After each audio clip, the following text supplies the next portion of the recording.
Hi guys. Welcome back. Sorry it's been a while. I've been pretty busy.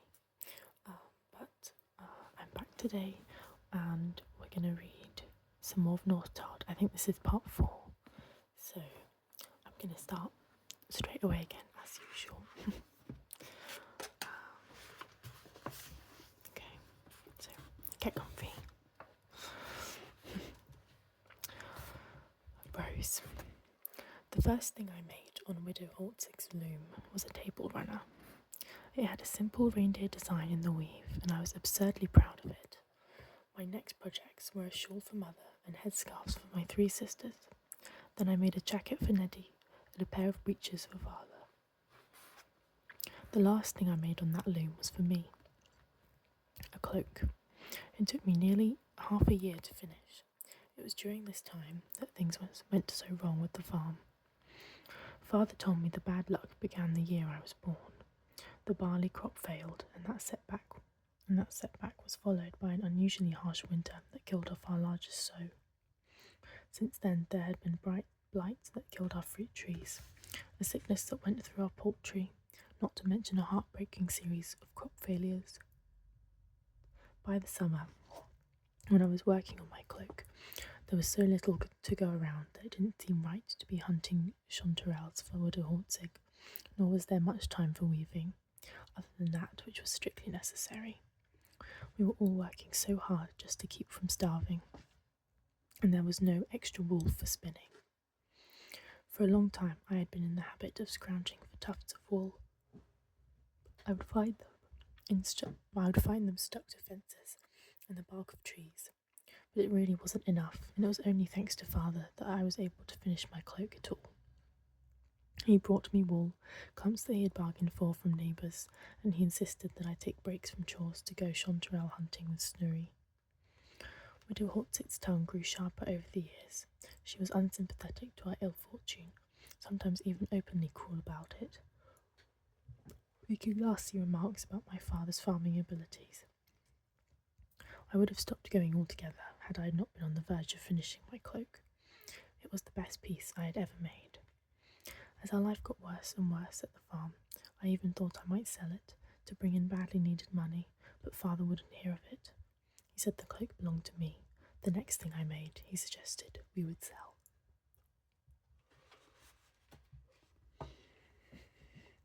I showed the cloak to Neddy first. I met him coming home from Widow Holtzig's, the material folded in my arms. It was a sunny day, with a brisk autumn wind blowing, and I was feeling a little breathless, irrationally excited about the thing I was carrying. He knew at once, and smiled his dear, slow smile. "Show me," he said simply.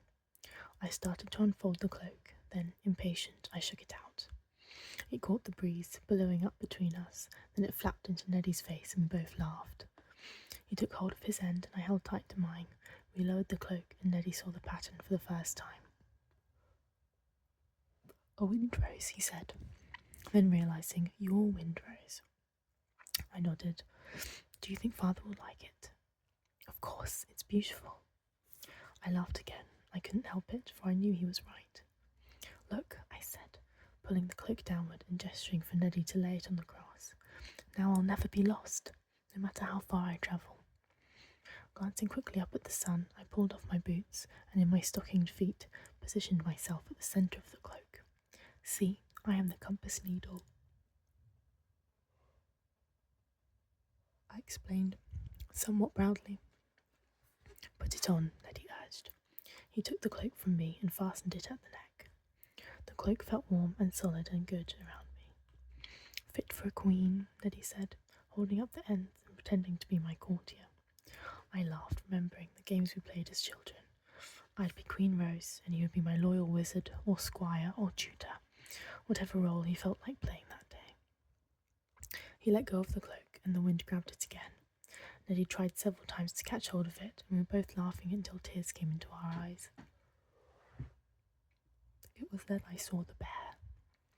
Neddy and I were standing near a thick cluster of white-beamed trees, and it was through the trees that I saw it.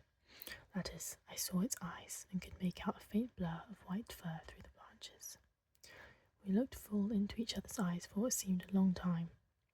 Neddy was still going on about Queen Rose, but his voice faded, and I was aware of only those black eyes. I should have been frightened, with a large wild animal not 50 feet away, but I was not.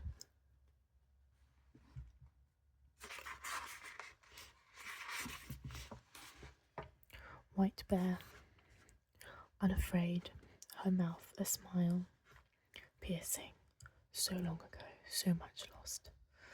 Alone, always alone. A cloak, catching the wind, colours, north, south, east, west. Purple eyes, north, south, east, west, east, unafraid. Neddy. Rose whispered something, but I couldn't hear it. Her eyes were fixed on the trees that lay a stone's throw away. A white bear, Neddy, she said, louder. But by the time I turned to look, there was nothing there. Rose dragged me over to the white beams, and the two of us examined the ground for markings of a large animal. You believe me, don't you? Rose asked. There was nothing to show a bear had been there, and yet I believed her, though I did not say so. It is almost supper time, I said abruptly, and began to lead the way back. Rose took off her cloak, and folding it as she walked, trotted along beside me. What is it, Neddy? She said. Nothing, I replied, trying to keep my voice normal. It's gotten late. But I was lying. I was frightened, not of the white bear, at least not for myself. Are you sure? She persisted. Yes. Rose gave me one last sidelong glance. I wish you had seen it, Neddy. It was so large, and its eyes, she said. I get this feeling it wanted something, and that it was sad. Must be your imagination, I said, making my voice light and teasing. This time of year it's still too warm for a white bear, and you know they don't come this far south, even in winter. Perhaps it was a white doe. Their eyes sometimes look sad. But of course I was lying, for I'd seen it with the eye. I had seen the eyes of a white bear that time years before, and I felt sure it was the same one. I knew about white bears. After that day, when I had looked into the eyes of the white bear that had saved Rose, I set out to become an expert on them. I would interview everyone I came into contact with to see if they had ever seen a white bear, or if they knew anything of the white bears. Most knew nothing. My main source of information turned out to be a peddler who had travelled into the far north and had once even been on a Sami expedition of white bear hunters. Before going out on the ice to hunt the white bear, the peddler told me the Sami taught me. They said I must know the Isbjorn by heart if I was going to hunt him. They called him the Great Wanderer or Ghost Bear. Other names they used are He Who Walks Without a Shadow, Ice Giant, Nanook, the Traveller, Great White, Sea Bear. The peddler paused, letting those names settle into my memory. The white bear is a solitary wanderer, never moving with a pack or even a mate. He walks on all fours, but when he stands he is nearly 10 feet tall. The peddler raised one hand as far as he could above his head. He lives by a sense of smell. The peddler continued, there is a Sami saying about white bears. A pine needle fell in the forest. The hawk saw it, the deer heard it, the white bear smelled it. His eyes are black, his nose is black, his paws are black, and the 5 claws on each of his paws are black. The rest of him is snow white. I listened to the peddler, my eyes held by a scar carved into the skin just below his hairline. Maybe a white bear had given him that scar with the thrust of a black claw. I learned more. I learned that the white bear's habitat lay well to the north of us, in the region where snow can remain on the ground for 12 months of the year. It is true that an occasional white bear had been known to travel as far south as our farmhold, but only very rarely, and only during the deep winter months. I learned that the white bear's eyesight is not as good as its sense of smell, but that it is still very strong. The bear has an extra eyelid to protect its eyes from snow glare, and it can see underwater and through a driving blizzard. I learned that of all bears, the white bear is the most fur-clad. Every inch of it covered except its nose and paw pads, and the fur is dense and soft. It has 42 teeth, including long, sharp canines for piercing flesh. It eats meat, but can also survive on berries and grasses if it has to. The white bear's strength is a legend. It is said it can kill with one swipe of a paw. I even wrote a white bear poem. It began, Ghost bear wanders, always alone, king of the north, dispensing death from his travelling throne. It was shortly after this effort that I decided I wouldn't be a poet after all.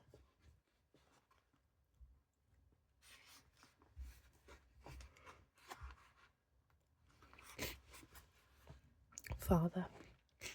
The day Rose came home with her finished cloak, she looked different, as though something had happened, something important. Neddy, too. They were both quiet, inside themselves. It didn't seem to be a quarrel between them. I asked Rose if Widow Holtzig had been unkind or unhurtful that day, and she said, no worse than usual, and then shook out her cloak to show me. I stared at the cloth, amazed. I was hardly able to fathom that my own leaf, my Rose, had created such a thing. It had more colour and inspiration than anything Widow Holtzig could ever have dreamed. Your windrose, I said. Yes, Father. I hope you do not mind that I copied it. Of course not. I faltered, suddenly realising that the lie was there too. Unknowing, Rose had woven the lie into her cloak. I began speaking again, expressing my admiration for her artistry. I think Rose sensed something, though, for I felt her puzzled glance on me several times as everyone gathered around to exclaim over the cloak. Eugenia prepared a special meal that night, scraping together what she could from our sparse larder in honour of Rose's accomplishment. I think that day, the day Rose brought home the cloak, was the last our family knew of happiness. She was almost 15 years old then, but we had been suffering ill luck for a long time, since the year she was born. Occasionally, the thought would cross my mind that our luck had been affected by the lie of Rose's birth, but I would quickly berate myself for being as superstitious as Eugenia. I was not cut out to be a farmer. When we first moved from Bergen to the farm, we were fortunate, but when things went poorly, my decisions made them go still worse. By the autumn, when Rose finished her cloak, we were barely scraping by, and my children knew more of hunger than I could sometimes endure.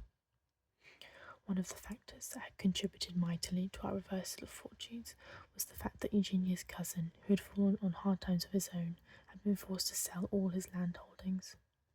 Our farm had been purchased by a prosperous merchant who lived a distance away, in the city of Oslo. It was more than a month's journey by horse to Oslo, and thus we never saw the merchant, nor even heard directly from him. All of our communications came by messenger from the merchant's deputy, a man named Mogens. Our rent did not go up right away, but slowly, over time, it did rise, and eventually the rent was nearly equal to what we could produce, which left very little for us. Over the years, our two eldest children left the farm.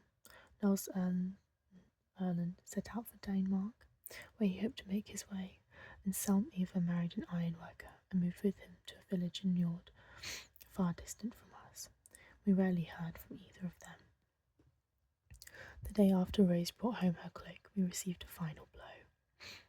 A letter arrived from Mogens saying that due to lack of payment of rent, we must vacate the farm in less than a month. Except for the cousin who had originally owned the farm and Eugenia's sister, we had emigrated to Iceland after her husband deserted her.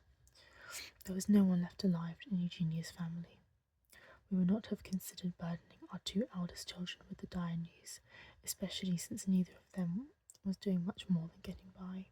The only people who we could turn to were my family. With a heavy heart, I composed a letter to my brother, who ran the family farm. I was not at all sure he would take us in, for we had fallen out of touch many years earlier. Even if he did take pity on us, it was a long journey to the place where I grew up in central Njord, and I wondered we would not even have the wherewithal to undertake it. We had already sold the wagon and all the remaining farm animals just to cover our debt to the man who owned the farm. But as I looked upon the gaunt faces and worn-frayed clothing of my family, I knew there was no other choice. There were moments during those dark days when I was lost in despair. I believed myself to be a failure as a husband and a father, and was submerged in the guilt of what I had brought my family to. I even thought of ending my own life. Eugenia was my anchor then. Despite her superstitious notions, she was a strong and loyal woman, and it was she who kept us all together and alive in a way that was truly remarkable. Never did she blame or castigate me, or rail against her fate. Somehow she made every spoonful of food stretch to two, and found ways to make even the most threadbare of clothing serve. It was also true that she was wont to come up with tortured reasons based on superstition for why our fortunes had turned so ill. Still, she stolidly shouldered the burden of our poverty and kept us going. Then Sarah, our third eldest, fell ill.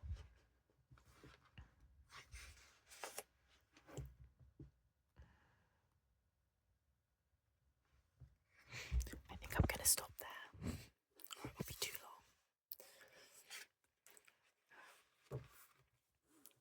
Thank you for watching. I hope you enjoyed part 4, and I'll see you in the next video for